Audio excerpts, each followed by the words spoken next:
La transmission intergénérationnelle des maladies radio-induites, l'un des sujets qui sera probablement abordé lors de cette campagne. Dans le livre que vous allez découvrir, une mère de famille raconte son combat contre la maladie, une leucémie myéloïde aiguë, un cancer du sang similaire à celui de sa maman. Aujourd'hui reconnue comme victime des essais nucléaires, Béatrice tient à témoigner. Le reportage de Mélissa Chong. Je suis convaincue que ma leucémie est une conséquence de la leucémie de ma mère. Je suis convaincue que les essais nucléaires ont entraîné des effets transmis aux générations suivantes. Béatrice a choisi la plume pour penser ses peines. Il y a 10 ans, les médecins lui décèlent une leucémie myéloïde aiguë pendant son premier mois de grossesse. J'étais obligée de partir vite en France parce que je connaissais tous les médecins de Paris, dont l'Hôtel Dieu.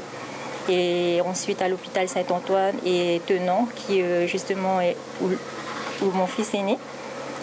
Ils étaient tous en partenariat pour me suivre dans l'hématologie parce que c'est la première fois qu'ils ont un cas de grossesse dans l'hématologie.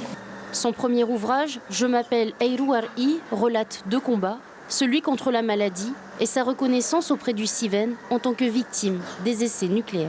Maman a été reconnue facilement. Elle est née en 1959. Par contre, moi j'ai été rejetée directement en juin 2018 devant le CIVEN, devant 15 personnes.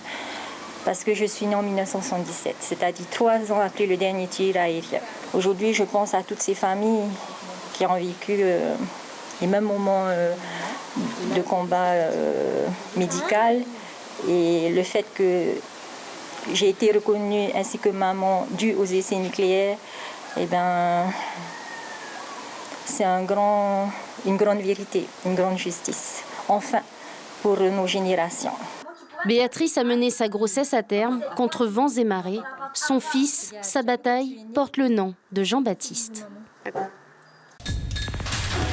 L'information en continu sur Polynésie la première, Internet et réseaux sociaux.